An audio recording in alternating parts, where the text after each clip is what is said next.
A Azimuth é a única empresa verdadeiramente independente global no Brasil. E o que se diz ser independente? Eu não tenho vínculo a ninguém. O meu vínculo é ao meu cliente. Harvard é o estado da arte. Eles conseguiram fazer do negócio deles, né, que é educacional, realmente o estado da arte.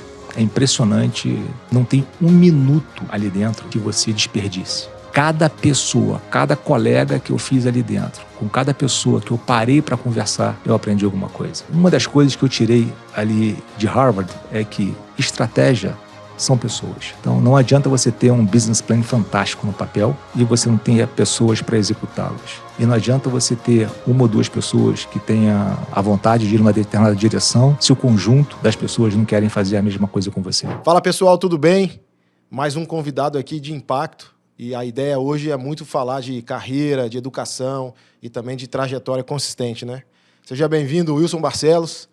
O Wilson Barcelos, pessoal, é CEO da Azimuth Brasil, mais de 30 anos de experiência. Hoje também é presidente do conselho da Unifinance, que é a empresa que ele fundou.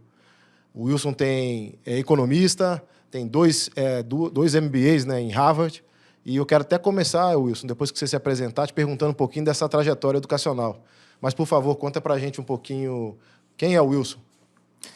Gustavo, obrigado. Um prazer enorme estar com vocês aqui. Satisfação, principalmente ter vocês, a Zify, dentro do grupo. É uma honra. Na verdade, é mais do que isso, é um aprendizado de 1 ano e meio para cá. Parece que eu aprendi em 1 ano e meio que eu não sabia em 20. Realmente, vocês fizeram um trabalho excepcional e sou muito feliz em ser sócio de vocês nessa empreitada. É uma honra nossa. Obrigado pela generosa apresentação de alto impacto, mas, na verdade, eu acho que o grande impacto é quando você faz parte de um grupo realmente diferenciado. Esse é o que eu vejo no Grupo Azimuth.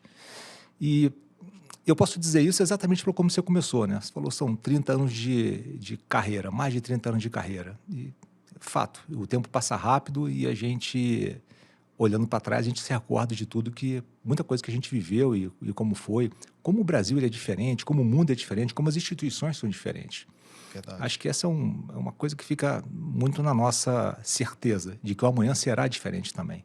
E provavelmente muito mais diferente, de uma forma muito mais rápida do que foi o passado. Acho que essa é a natureza do que a gente está vivendo, né? Sim. Podemos falar de várias coisas ao longo do tempo, como inteligência artificial, processo educacional, processo societário.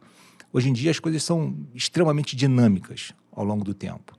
E falando sobre o passado, sou economista de formação, economista de paixão, mais do que isso. Legal. Então, mais do que uma profissão, é um hobby remunerado, mas, por favor, não conte para os nossos acionistas, porque eles podem querer me prejudicar no futuro. Mas fazer o que eu faço com um prazer enorme, com um amor enorme. Então, levantar da cama todo dia para estar do lado dos meus sócios é uma grande honra. Então, comecei como economista, fiz MBA em Finanças no Brasil, e falando sobre a parte de estudo, sempre tive um sonho de estudar fora. Eu acho que o sonho de 11 em 10 pessoas é estudar numa Ivy League e de 15 em 10 é estudar em Harvard. Tive a satisfação enorme de me aceitarem lá há mais de 10 anos atrás, foi quando eu fiz minha primeira pós, um curso chamado GMP. E ali eu aprendi muito sobre o que é educação de fato, como que é um processo educacional. Não é alguém fazer uma apresentação para você de uma matéria que ele estudou no passado. É fazer você estudar, fazer você pensar, refletir sobre as respostas que você tem. E os professores sempre diziam consistentemente, e todos eles de forma diversa, não existe resposta certa.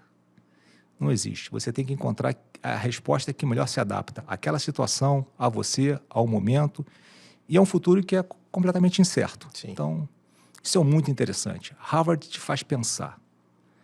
E o processo educacional é algo que você não deveria parar nunca, né? Então, como eu disse, há 10 anos atrás eu me tornei ex-aluno de Harvard, né? Alumni, como o título me garantiu, e acabei de voltar de novo da segunda pós. Acabei de terminar o OPM, é um curso super famoso no Brasil.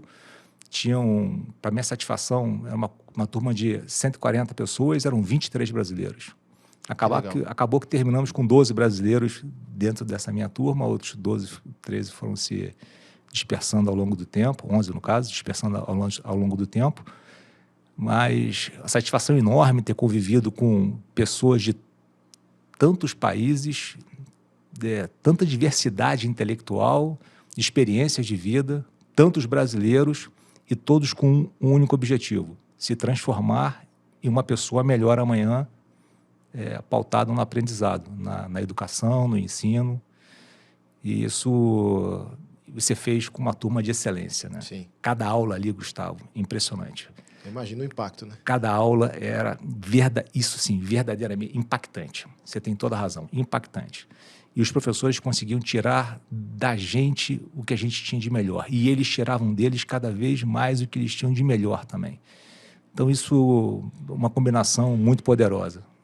Legal demais. Mas conta um pouquinho do Wilson, pessoa física.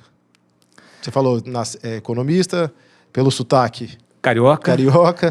Eu achei que desse para esconder, mas todo mundo diz que não tem a menor chance. Minha esposa costuma brincar dizendo que eu sou marido da Cíntia. Mas você não tem noção de como isso é verdade. Eu sou marido da Cíntia, em primeiro lugar. Foi uma honra enorme ter conhecido no meio do caminho e ter mostrado uma vida diferente do que eu costumava ver. Então, além de ser marido da Cíntia e ser economista e trabalhar no mercado financeiro há tanto tempo, eu hoje estou dirigindo e guiando a Azimut, né? Uma empresa que me fez me apaixonar por ela, que me fez mostrar uma escalabilidade global que eu não imaginava ser possível num período tão curto de tempo. Mas, mais do que tudo, me faz esse conjunto da obra, que hoje ele é muito completo, pelo lado pessoal, pelo lado profissional e pela alavancagem de vida que tudo isso te proporciona. Sim. Você começa a ter certeza de uma coisa que eu falava repetidamente para todo mundo, por crença, por teoria, mas hoje é por realidade: a vida é do tamanho dos seus sonhos. E, sinceramente, eu não tinha nos meus sonhos mais incríveis a ideia de que um dia eu chegaria ao nível que eu cheguei aqui agora, que é ter uma vida plena, repleta, muito satisfeito com tudo que a gente está vivendo. Então, quem é o Wilson? Eu sou completo hoje em dia. Sensacional. Bom, obrigado por participar desse momento aqui. É sempre legal ver alguém falando tão bem assim, com valores, né, de família, sempre em primeiro lugar, é sempre importante. Ela me ensinou a importância da família. Sensacional. Legal demais. E aí você falou aqui de Harvard, né, sua segunda vez, enfim, e eu fiquei curioso aqui, o que te fez voltar? Assim, você foi lá buscar alguma coisa? O estudo e o preparo, ele é um ato contínuo do ser humano, né? Então você deveria fazer isso todos os dias da sua vida e não esqueça de dar sempre um pouco a mais. Não entregue 100% do que você pode. Eu tenho certeza que você pode entregar mais do que isso. E esse pouquinho a mais faz uma diferença enorme. É o que a gente chama no mercado financeiro de compound, né? Juros sobre juros, Sim. Ou juros compostos. Então, por que não o esforço composto? Esse 10% que eu dou hoje, a mais do que eu deveria, do que eu poderia, do que eu achava que era capaz, diariamente, são 252 dias úteis por ano. Imagina 252 dias úteis, 10% a mais. Verdade. E deixa eu te contar uma coisa. Por que 252 dias úteis? Por que não 365? O que o final de semana te impede de evoluir? Não. Faz aquilo que você ama, mais do que tudo, e aí você vai ter essa disposição de fazer isso 400 dias por ano. Você vai encontrar outros dias que estão escondidos por aí, que você não sabia que ele existia. Reflexão poderosa essa, hein? É verdade. Essa aí já valeu aqui o início da conversa. Bom demais. E o Wilson, você está há um tempo já na Azimut, né? Uhum. São cerca de 5 anos? Quase 5 anos. Quase já. 5 anos. Completos agora em setembro. E desses 5 anos, assim, o que te marcou mais durante essa trajetória? O que foi talvez um aprendizado, uma conquista, né, que mais te marcou nesse tempo? A Azimut me ensinou muito sobre ela mesmo, né? E Assim, eu te confesso que eu passei a amar a empresa de uma forma que eu não imaginava que fosse ser possível eu amá-la de uma forma tão rápida. Uhum. Isso se dá pela forma da construção como ela é feita. Ela te incentiva, ela te motiva, ela te desafia. Pressão, Gustavo, é um privilégio. Sim. Não abdique da pressão que te coloquem. E agradeça a todo mundo que te pressiona. E olha, tenho muita pressão. E isso não me faz andar para trás, muito pelo contrário, me faz ter mais força, mais impulso para andar para frente. E isso, a Azimuth te desafia muito, porque são muitas oportunidades. A gente está em 20 países hoje, eu tenho certeza que a gente não vai parar aqui. Sim. O Brasil é a terceira operação de maior representatividade no grupo. E a segunda é os Estados Unidos. Dado o tamanho de mercado dos Estados Unidos, é difícil de se alcançar. Uhum. Mas não é difícil de imaginar que a gente vai ser o dobro do que a gente é, o triplo do que a gente é, num período muito curto de tempo. Sabe por quê? Porque a gente tem excelentes sócios. E o que faz uma empresa não é seu CNPJ. O que faz a empresa é a soma de seus CPFs. E os CPFs que hoje a gente tem ao nosso lado, nossos sócios, eu posso dizer que eu olho para a direita e olho para a esquerda, eu tenho muito orgulho de todo mundo que eu vejo. Então, isso faz com que essa seja realmente a empresa dos meus sonhos. Na verdade, a empresa que eu quero acordar todo dia e dar o máximo por ela. E o que esperar dela? Mais do mesmo. Mais para frente, mais e melhor. Mais e melhor. Você ter processos claros, processos bem organizados, com pessoas muito bem qualificadas. Acho que isso faz com que o futuro de qualquer empresa seja um futuro muito assertivo, de que ele vai ser um diferencial em relação a qualquer cenário que ele se encontre. E o Brasil nos desafia de forma muito intensa.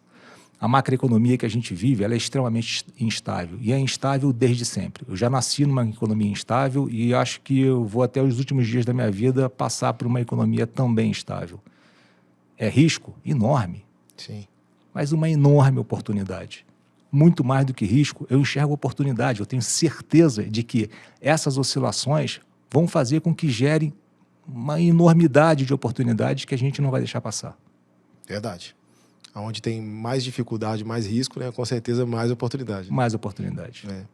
E Wilson, assim, eu vejo no ambiente do escritório, né? A gente está na mesma base, né? A gente tem um orgulho de estar junto da Azimuth.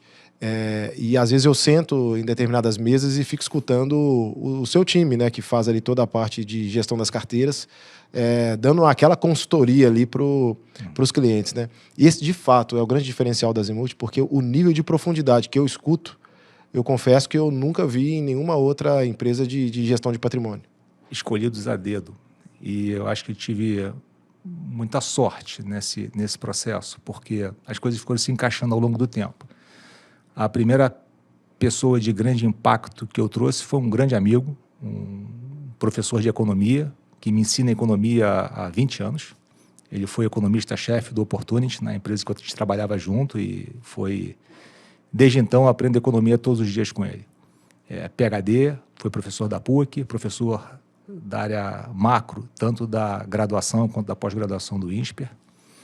E esse cara é um ser humano incrível, além de tudo. Sim. Então, eu acho que eu posso falar dele e espelhar ele para todo o resto, porque cada um é o PhD na sua determinada área. Então, todos que estão ali, e obrigado pela referência a eles, acho que eles têm que ser colocados em uma posição de destaque, porque eles fazem toda a diferença na empresa. Se a Azimuth hoje é a Azimuth que é graças a ele, é graças a eles, né? É graças ao somatório de todos eles, que são, inclusive, além de muito bons no que fazem, muito complementares em suas atividades. Sim.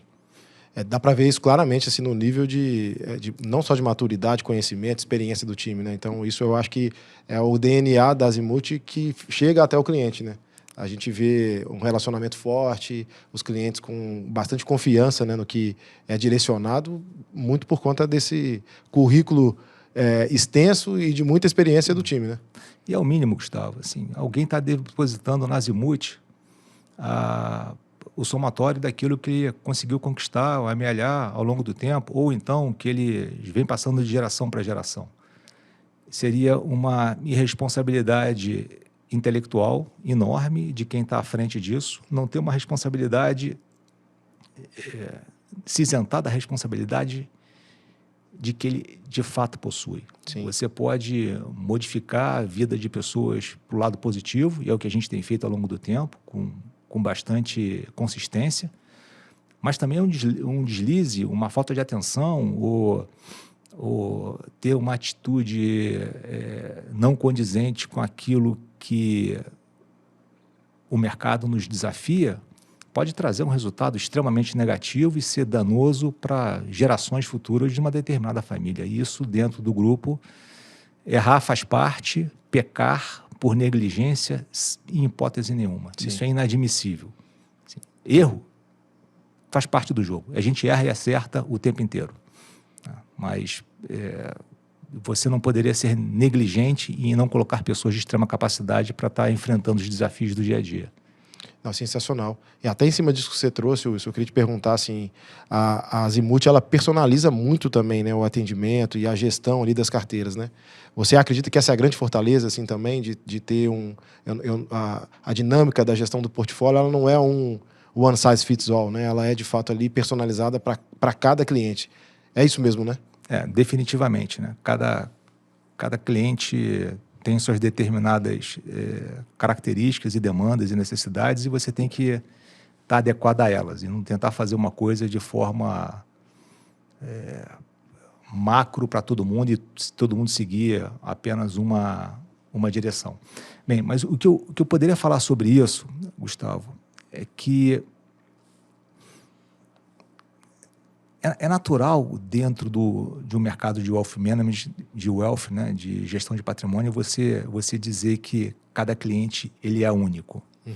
Eu diria que é mais do que isso. Além de cada cliente ser único, cada situação também é única e cada momento ele é único. Então você tem que estar muito bem preparado para enfrentar cada dificuldade, cada desafio que o mundo vai te colocar. E cada necessidade que cada cliente vem te trazer também. Sim. Então, você tentar fazer uma fórmula de pão, olha, pode funcionar em muitos casos, mas eu acho que esse não é o DNA da Azimuth. E, inclusive, é um grande diferencial global, né, de atendimento, né? Muito bem lembrado. E, assim, dentro do grupo nós temos uma coisa assim, muito especial, né? Porque hoje eu sou, com muita honra, CEO da Azimuth Brasil, mas não esquece que tem Azimuth em outros 19 países. E eu posso dizer que eu tenho 19 grandes colegas em outros países. E sim, todos eles colaborando de uma forma muito integrada, onde eu jamais vi em outra empresa. Todos numa direção. Pouca vaidade, assim, dá para dizer que ninguém tem vaidade, que ninguém tem ego, que todos nós temos.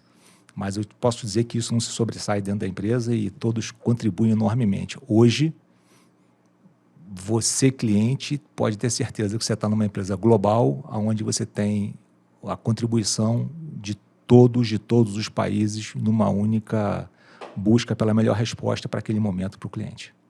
Nossa, sensacional. Isso dá um conforto imenso, né?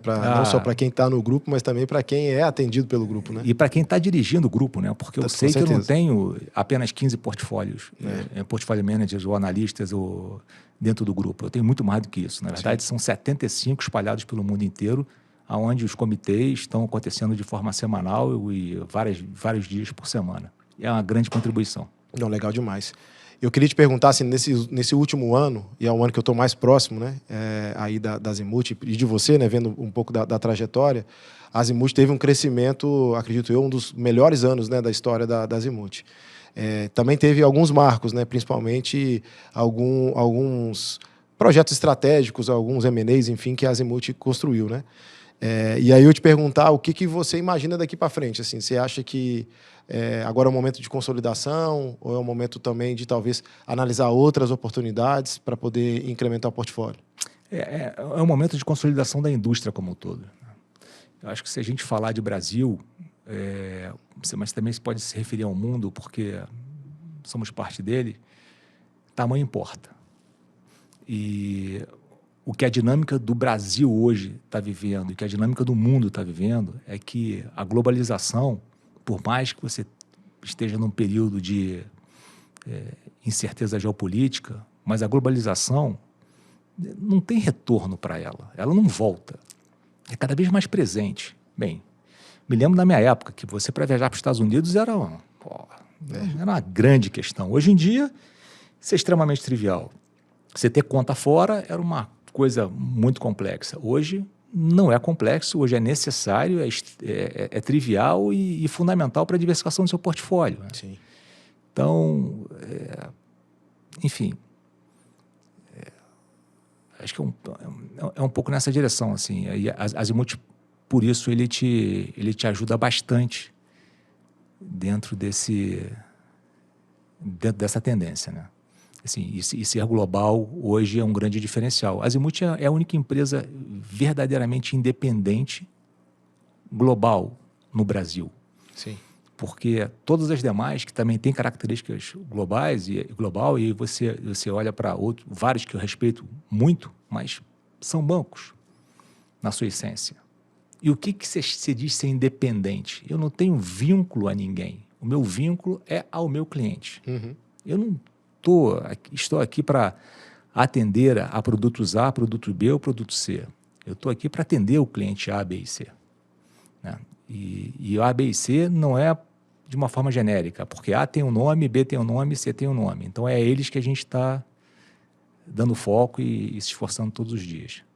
E Wilson, eu estou aqui para te perguntar e voltar um pouco no assunto lá de Harvard, porque eu entendo que você estava com quase 140 pessoas, né, na mesma turma. Isso. Perfis diversos, todos C-level, CEOs, empresários de sucesso. E com certeza uma diversidade grande ali, não só de áreas, né, de indústrias, mas também culturais. E a minha pergunta é muito no intuito assim, o que você identificou nesse tempo que você ficou lá agora, que é uma oportunidade que facilmente você consegue aplicar aqui e é aquele apertar de parafuso que faz a máquina andar mais rápido? Gustavo, Harvard é o estado da arte. Eles conseguiram fazer do negócio deles, né, que é educacional, realmente o estado da arte. É impressionante. Não tem um minuto ali dentro que você desperdice ao longo do tempo. E eles valorizam muito o tempo de todo mundo, de todos que estão ali. Quem está lá, os 140 que escolheram ir para lá, não foram 140 pessoas que decidiram ir para Harvard e aí os 140 foram aceitos. Eu posso dizer que 20 mil inscritos para que 140 fossem selecionados ao longo do tempo. 20 mil pessoas gostariam de estar ali e você selecionou a nata da nata da nata. Assim. E cada pessoa, cada colega que eu fiz ali dentro, com cada pessoa que eu parei para conversar, eu aprendi alguma coisa. Então, eu não aprendi só com os professores, que foram os mais brilhantes que eu já tive o prazer de conviver e de ser instruído. Mas também os meus colegas, e muito dos aprendizados, muito do que eu aprendi ali dentro, muito do que eu consegui tirar, o que a gente chama assim, qual foi o seu takeaway desse dia ou dessa lição, foi no convívio com os meus colegas. Não só da parte acadêmica ou de como enfrentar um desafio em determinados negócios, também aconteceu, mas também do lado pessoal, de como ver a vida. No final das contas, né, Gustavo, nós somos seres humanos, né, e os seres humanos que tomam decisão. Então, a gente está influenciado ao longo do tempo por várias coisas. Sim. Né? Então, foi realmente enriquecedor. E, além disso, o preparo ali dentro. Né? O que eu entendi dentro... Uma das coisas que eu tirei ali de Harvard é que estratégia são pessoas. Então, não adianta você ter um business plan fantástico no papel e você não tenha pessoas para executá-las. E não adianta você ter uma ou duas pessoas que tenha a vontade de ir em uma determinada direção se o conjunto das pessoas não querem fazer a mesma coisa com você. Pessoas muito diferentes são muito importantes dentro do mesmo grupo. A diversidade ela é fundamental. Não é só um discurso de A ou de B politicamente correto. Diversidade ela é inteligente. porque você pensa de um jeito, eu penso de outro jeito. E o somatório de nossos pensamentos é muito maior do que o somatório dos nossos pensamentos se a gente pensasse igual. Sim, total. Então, por que não respeitar a opinião do outro e aprender com a opinião do outro?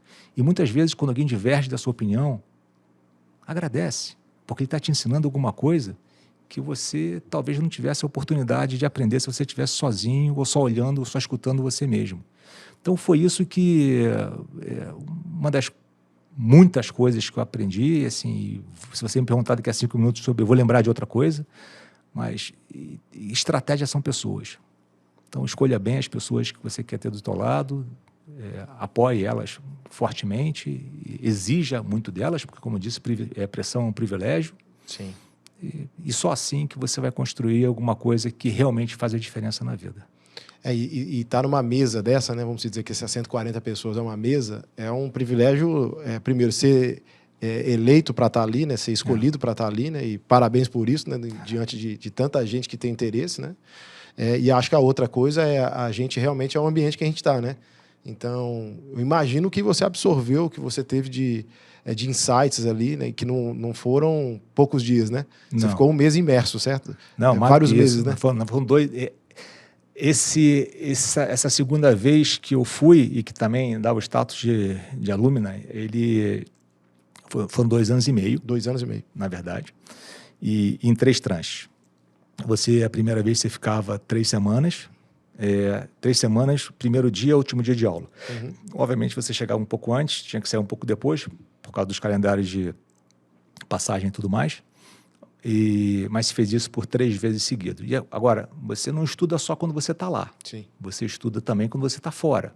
Tanto você estuda quando você retorna aquilo que você aprendeu, porque você quer fixar e você quer revalidar algumas teses que estavam ali e são super interessantes para a tua vida, e eu uso muito no dia a dia. Então, a aplicabilidade do que foi aprendido é real, e é no dia a dia, e isso tem. E várias vezes eu me vejo em situações que me remetem aos cases que foram estudados no passado. E aí eu falo assim, naquele momento aquele personagem agiu dessa forma, super interessante, acho que não vale para esse momento, acho que vale para esse momento, mas é interessante saber quais foram as respostas que eu observei dali. Como é que foi o dia a dia ali dentro, né? Na verdade, antes de você ir para Harvard, você recebe todos os arquivos daquilo que você vai estudar. E cada dia tem cerca de 3 a 4 cases por dia. Então, quando você já chega em Harvard, o recomendado é que você já chegue com os cases lidos. Tá? Me conhecendo como gente, acho que ler não é o suficiente. Uma coisa é você ler, outra coisa é você estudar. Com certeza. Então, não leiam o case, estudem o case, para quando você chegar lá, está com todos os cases estudados. Isso demanda bastante tempo. Então, o sacrifício da sua família, dos seus amigos e dos seus colegas de trabalho, que você é obrigado a abdicar de algum tempo para se dedicar a isso, é grande. Sim. Então, imagino. por isso, assim, minha gratidão a todos eles, em especial aquelas pessoas que passam comigo no final de semana. Então, no caso, a família é que fica mais prejudicada, porque é quando você mais se dedica a realizar essas tarefas. Né? Mas então você já sai daqui do Brasil com todos os cases lidos. Ou, melhor, estudados. Aí você chega em Boston, você fica no dormitório ali de Harvard, né, que é um negócio super bem arrumado, muito bem montado, perfeito. Não interprete isso como luxo, não é um lugar extremamente luxuoso, não é isso. É um lugar muito confortável, onde você tem toda a infraestrutura para você poder estudar em paz. E aí você chega lá e você já vai ter a sua aula no dia seguinte. O que é interessante é que você vive num andar dentro do prédio de Harvard ali, né? E naquele andar existem 8 quartos. E aquele núcleo é o que você chama de seu living group. É com quem você todo dia acorda 1h30 mais cedo, antes das aulas começarem, e você estuda com seus colegas, você debate com seus colegas cada case que você vai ter na aula seguinte. Então, na verdade, você se prepara para a aula, você não recebe nenhuma instrução de como é que vai ser a aula. Você recebe um arquivo, que em geral tem 25 páginas, você estuda, você faz seus resumos, Inteligência artificial não é recomendado que se use para se fazer os seus preparos. Eu, particularmente, não utilizava. Eu preferia fazer o modo antigo, ler, imprimia, lia, anotava, marcava em amarelo, fazia resumo. Depois utilizava, sim, a inteligência artificial para que ele me questionasse de alguma coisa que eu não estivesse vendo. Então, foi uma interação também interessante, também com essa ferramenta. Mas depois de você estar com tudo preparado e discutido com seus colegas de living group, aí você ia para as aulas. Aí você tinha 1h30 de aula, cada case era debatido em 1h30 com os professores. O respeito por você é enorme. A aula começava 9 horas. Não confunda 9 horas com 9h01. 9 horas são 9 horas. E, por favor, chegue na aula pelo menos 2 minutos antes, que é para você poder se sentar e ficar em silêncio para quando 9 horas começar. Aí você tinha essa aula de 1h30, terminou, tinha um break, voltava, outro, e às vezes você tinha dias que você conseguia ter quatro compromissos de case mais aulas, mas, em geral, no mínimo 3. Raramente você tinha 2. Quando você tinha dois cases para debater num dia, era porque você tinha outras atividades que a Harvard estava te propondo, ou te colocando ali, que ia tomar outra parte do seu tempo. Não dava tempo. Era acordar, estudar, voltava, e à noite, quando chegava no meu quarto, o que eu fazia? Revisitava todos os cases da aula seguinte que eu ia debater com a minha turma no living group 1h30 antes de começar a aula, que começava às 9. Então, era uma imersão mesmo? Imersão total. E é muito legal, porque você sai do teu dia a dia, e você estica a corda, né? A tua forma de pensar e como que você deveria agir, etc. Faz você sair fora da caixa. E o bom é que você está dedicado, né, para isso, né? E quando a gente não estou falando que é ruim procurar um estudo aqui, né? Mas quando você faz uma imersão, você realmente consegue desligar, né, de outras coisas e focar, que hoje em dia é muito difícil da gente conseguir, de fato, ficar imerso em algo. Muito difícil. Né? É complicado, porque a vida hoje ela é muito dinâmica, né? A gente às vezes está fazendo 2, 3 coisas ao mesmo tempo e tem que fazer bem. Mas ali não. E eles recomendam, inclusive, que, por favor, não traga familiares, não traga nada, não tire atenção, porque você não vai conseguir dar atenção. E você, de fato, não consegue dar atenção. Eles são os melhores do mundo, não é à toa. Sim, total. Não, sensacional a experiência. Foi muito legal. E recomendo para todo mundo, tá? Assim, pessoal, educação contínua não é uma opção. Não considerem isso. Me formei agora, estou tranquilo. Acabou. Não acabou. Você vai ter que se atualizar, se aperfeiçoar, se aprofundar. Então, não há tempo suficiente para você fazer tudo o que você deveria fazer. Então, faça o melhor possível, mas não pense nunca em parar. Parar é o caminho da derrota. Assim. Achar que você chegou na linha de chegada, eu não recomendaria isso para os meus filhos. Arriscado. Você despertou em mim aqui a vontade de ir para lá. Eu super recomendo e vou ter um prazer enorme de te indicar, se você realmente quiser. Sim. Não, já pode indicar, com certeza. Tá combinado. Bom demais.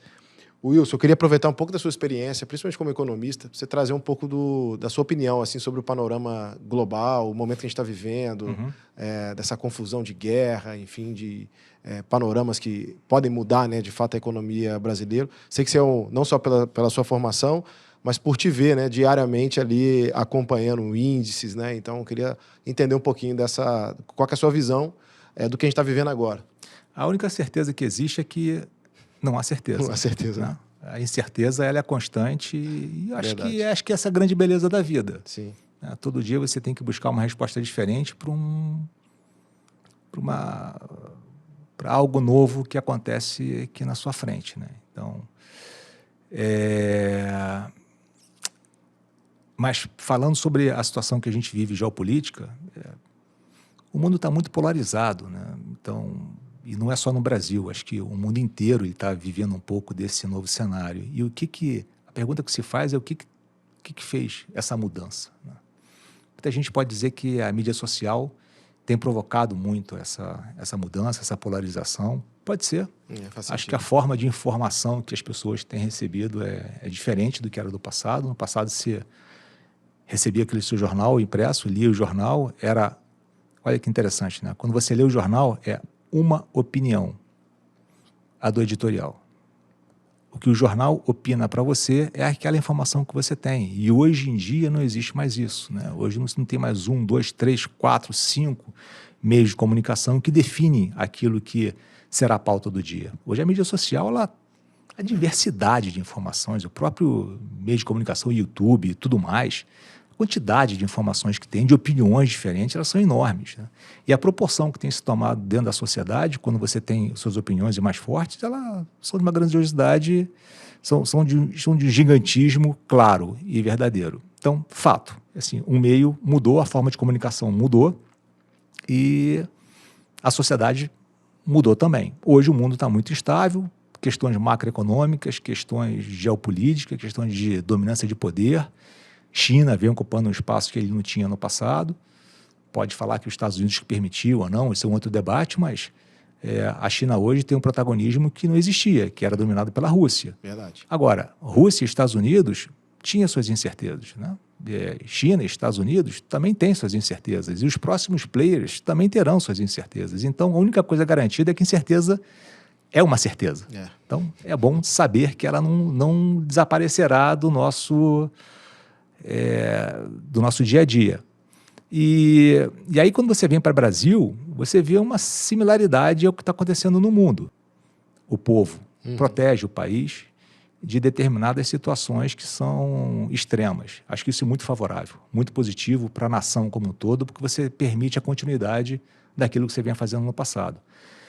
Gustavo, não tem atalho, não tem caminhos curtos aqui para serem tomados. Toda vez que a gente tentou fazer isso, a gente quebrou a cara, né? E a gente fez isso muitas vezes no passado e deveria aprender com os erros do passado, né? Já dizia Bismarck sobre a relação de você aprender com os erros dos outros e não aprender. É verdade. O que acontece com cada um. Bem, então de fato, acho que a gente já deveria ter aprendido muitas lições, muitas delas a gente tem repetido agora. Agora, quando eu olho para o futuro, eu não vejo o Brasil com pessimismo. Muito pelo contrário, eu sou muito otimista em relação ao meu país. Acho que a gente tem muita coisa para entregar. Basta você olhar para os nossos competidores. Quem são os países competidores? Vamos chamar assim. E o que é país competidor? Alta população, geografia grande, rico em desenvolvimento, em tecnologia, ou no nosso caso, em recursos naturais. Não são tantos assim. E quando você olha a relação o que define se você vai ter um futuro melhor ou pior, quando eu olho para preço de Brasil, por exemplo, eu não vejo a gente num preço extremamente caro. Muito pelo contrário, eu vejo a gente talvez como uma das melhores opções para que a gente tenha mais gente de fora olhando para cá. Quem são os competidores de fato? Índia. Incrível. O processo educacional do indiano realmente é de tirar o chapéu. Eles estão de parabéns, muito tempo na frente, e isso está refletido em preço. Quando você olha o preço das empresas na Índia, quando você fala preço sobre lucro, tá? Aí você vê o índice de se o preço está esticado ou se não está. Está extremamente esticado. E por merecimento. Eles merecem porque fizeram por onde. Você vê China tem seus problemas, né? China não é uma democracia, é uma autocracia, e aí você não tem a garantia do seu Estado de Direito. Você quer investir toda a sua vida em um lugar onde você não tenha o Estado de Direito preservado? Acho que não.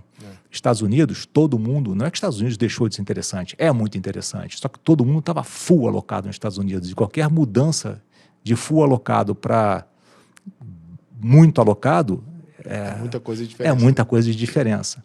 E o Brasil é o contrário, está zero alocado. Então, e pensa bem, numa diversificação, qual o país que tem recursos naturais como o Brasil? Qual o país que tem a área de agricultura como o Brasil? Qual o país que é pacificado como o Brasil? Qual o país que não tem problemas de terremotos climáticos como o Brasil? Realmente Deus é brasileiro. A gente tem um monte de benefícios, né, como você trouxe, né, e é só mesmo a gente querer fazer, né?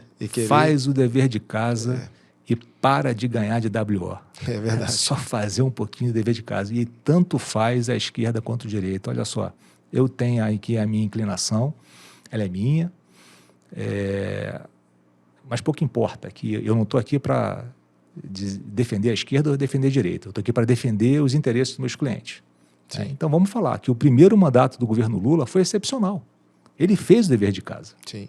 E ele colheu frutos absurdos desse dever de casa que foi feito. Tanto foi que a segunda eleição dele foi pé nas costas. Pelo dever de casa que foi feito. Não tem atalho, não adianta você tentar buscar o caminho mais curto, porque na economia isso não funciona. Então, o que a gente espera para o futuro, qual é o desejo de futuro, é que o próximo governante, rezo por eles várias vezes, e acredite que eu rezo mesmo por eles várias vezes, que eles tomem a decisão certa, porque o impacto das suas atitudes refletirão na sociedade como um todo. Com certeza. E se a gente não está no movimento muito mais desenvolvido do que a gente deveria estar, é porque a gente deixou de fazer coisas muito básicas no passado. Deveria ser feito. Sim. Vamos parar de olhar para trás, vamos olhar para frente, muita coisa pode ser feita e eu acredito que a gente tenha muito boas oportunidades. Mas at the end of the day, a instituição Brasil é uma instituição muito sólida, tem muitas oportunidades e olhando para o mundo afora, eu sou bias Brasil, mas sim, eu sou long Brasil de uma forma muito, muito clara. A gente só precisa errar pouco. Sim. Fazer um arroz com feijão. É isso aí. É isso aí. Boa. E Wilson, o que você acredita assim, de grandes oportunidades, passando por todas essas turbulências, terminando aí esse ano, né, ano eleitoral, enfim, Copa do Mundo, tudo que vai talvez impactar, né, um pouco da produtividade. O que você acredita assim, que talvez para ano que vem é uma grande oportunidade? E aí, genérico, assim, na sua visão, talvez como economista ou como investidor, o que você acha que pode ter de coisa boa? Gustavo, a gente está num momento de... talvez de mudança de rota, né? Os últimos 4 anos, se você olhar para o que está acontecendo, a Bolsa bateu high, o dólar estava abaixo de 5, taxa de juros está muito elevada, mas a inflação está controlada. Quando você olha por essa perspectiva, essa foto não é feia. Não. Tá? De jeito nenhum. Mas não quer dizer que seus bastidores sejam perfeitos, né? Você poderia estar fazendo muito mais coisa, porque se a foto ela não está feia, a gente precisa olhar para a foto do futuro. E a foto do futuro carece de muita manutenção para que ela se mantenha de uma forma positiva. Ou então as consequências serão fortes. É simples. Quer dizer, a gente sempre acha que é simples quando a gente está do lado de fora, né? E quando a gente tem um manual para seguir. Mas não quer dizer que todo piloto que está pilotando um avião e também tem vários manuais e controles, etc., não passe por turbulências e adversidade muito grande durante o voo, que ele também não sabe. Agora, o que a gente pode fazer é o básico, né? Você fazer uma política fiscal adequada, você manter os instrumentos de governo funcionando de forma adequada, as instituições independentes, as instituições livres de ambientes políticos, seria já muito bom para que você trouxesse o risco do país para baixo. O que não dá para se manter? Esse nível de incerteza fiscal, de incerteza política para o futuro, porque isso vai refletir em alguns ativos. Entre eles, o principal é os juros. Sim. Né? Você vai ter que ter um juros mais alto porque o seu risco país foi muito elevado. Para que serve os juros de uma forma geral? Juros é um instrumento de política monetária. Ele serve para controlar a inflação. Mas toda vez que você está num ambiente adverso, onde você tem muito risco, os juros exigem um prêmio de risco maior.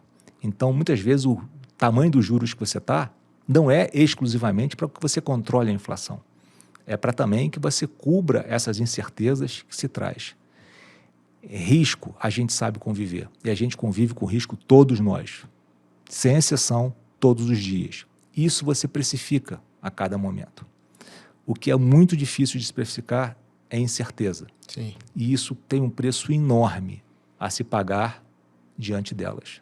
Então, se a gente conseguir eliminar ou mitigar a quantidade de incertezas que a gente tem no mercado, e se a gente deixar só os riscos naturais que a própria natureza do negócio ela exige, o brasileiro tem uma capacidade empreendedora incrível. A gente consegue ter excelentes empresas em ambientes extremamente instáveis de macroeconomia. Isso não é para qualquer um. Verdade. Não é para qualquer um. Você realmente consegue ser muito criativo e manter o seu negócio funcionando, independente das incertezas que você vai ver pela frente, além da própria dificuldade do seu próprio negócio. Facilitar um pouco a vida da população é fazer a coisa certa. E independente de quem seja, o caminho, acho que todos sabem. É verdade. É uma boa reflexão que você trouxe, principalmente essa, né? Tirar as incertezas é o melhor caminho para chegar perto da certeza, né? É isso aí. Você tira muito o preço que se paga, né? Pela incerteza. Assim, quando o risco é muito calculável, né? Assim, eu sei qual é a simetria do risco, quanto que eu quero de retorno para esse risco que eu estou correndo. Uhum. Renda, vou traduzir em outras coisas. Renda variável, por exemplo. O retorno esperado da renda variável, vamos dizer que por preço sobre lucro, os indicadores da empresa é de 20% no ano. Então, para 20% no ano, eu quero ter tantos por cento de exposição. Então, você sabe exatamente calcular isso, porque essa é uma métrica matemática, apesar das incertezas que as fórmulas nos trazem, apesar da matemática.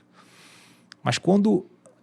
dos riscos que a fórmula nos traz, apesar da matemática. Mas quando você observa um futuro completamente negro, onde você não consegue identificar o que é certo ou o que é errado, ou para onde vai, ou qual vai ser a decisão que o integrante de um governo ou de qualquer integrante da política possa tomar e que possa trazer uma interferência muito grande nas ações das pessoas no dia a dia, você vai exigir um prêmio muito maior do que os 20% que a gente citou aqui, que a fórmula matemática te dá, para que você aloque seu capital ali. Então, o que acontece? Já que você exige um prêmio maior, e o preço hoje está 20, vamos dizer isso, para que o prêmio maior aconteça, o que acontece com o preço do ativo? Ele despenca, para que aquilo despenque para o nível de que o retorno seja 25 ou 30. Então, o preço se ajusta às incertezas que você tem de encontro pela frente. Sim. Então, incerteza significa empobrecimento da nação, empobrecimento de tudo, e o encarecimento de juros, o encarecimento da vida futura. Por isso que o esperado é que o governo ajude a gente na próxima e vamos torcer para que isso aconteça nos próximos 4 anos. E que seja seja quem for. Exatamente. Seja quem for, seja um eliminador de incertezas, né? Esse tem que ser o foco. De preferência. De preferência. Bom demais, Wilson. A gente está indo para um caminho aqui de fechamento e aí, assim, diante de tudo que você contou, de todo esse panorama macroeconômico, enfim, e de tudo que você construiu nos últimos anos, a sua experiência como empreendedor, né, hoje como executivo de um grande grupo, como conselheiro, né, presidente de conselho também, o que você acredita que é o principal diferencial, e a nossa audiência aqui tem muito empreendedor, né, para que um negócio de fato aconteça, dê certo e que seja longevo, né? 3 coisas. Pessoas e pessoas. Em qualquer área da tua vida. Escolha a pessoa certa para estar do seu lado. Sim. No campo societário, né, de trabalho, é muito simples. Essa métrica ela é dada no dia a dia e você escolhe os melhores sócios possíveis para estar do seu lado. Mas não é só aí. Na vida pessoal também, eu tive muita sorte, né, de poder encontrar, porque no campo profissional você tem...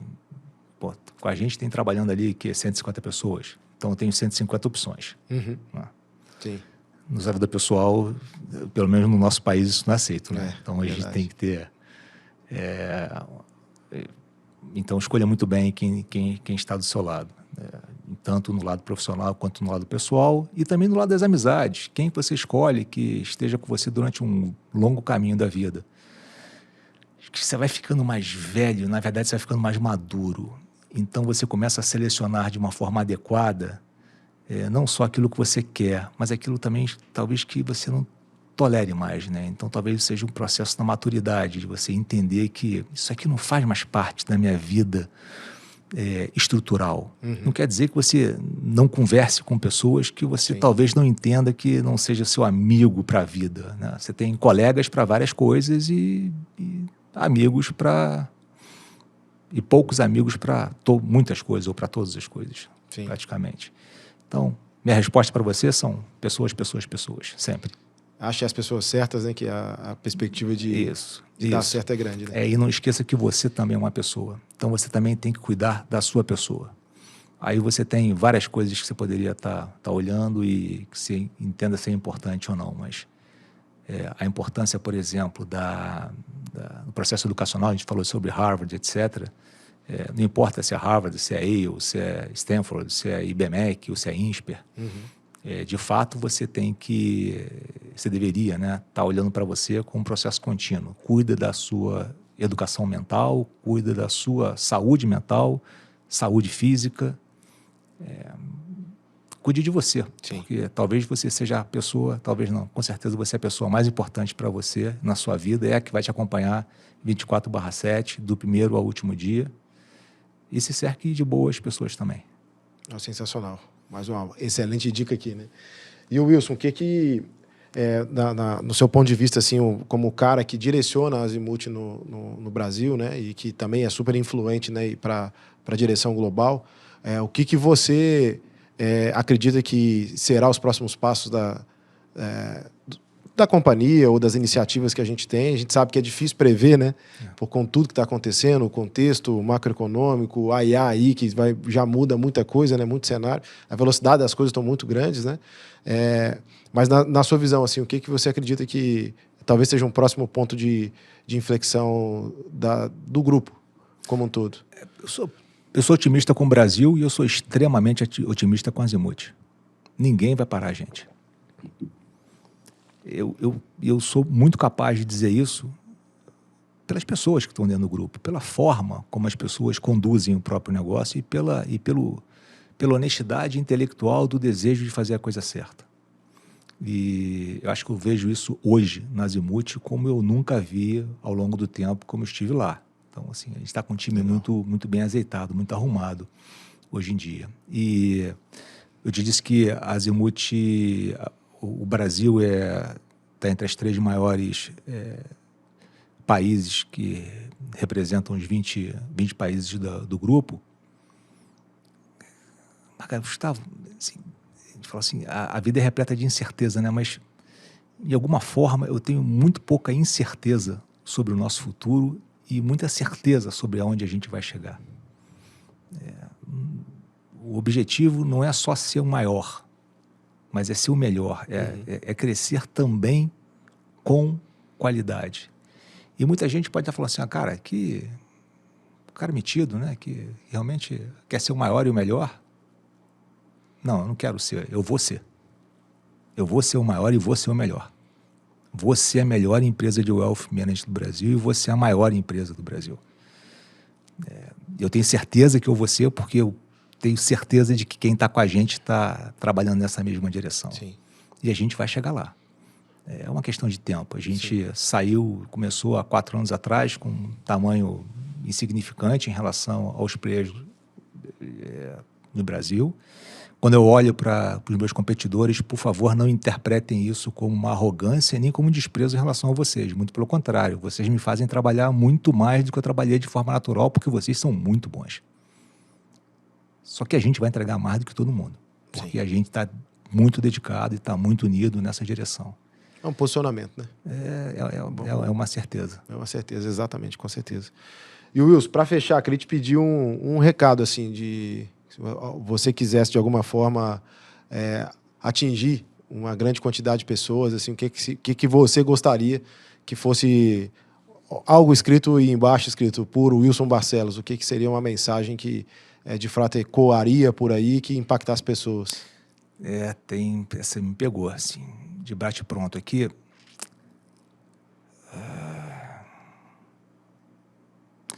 Acho que eu posso te dizer agora, o que me veio à cabeça é que nunca faça nada que você não queira que ninguém saiba. Ou nunca faça nada que você não possa deixar que todos saibam.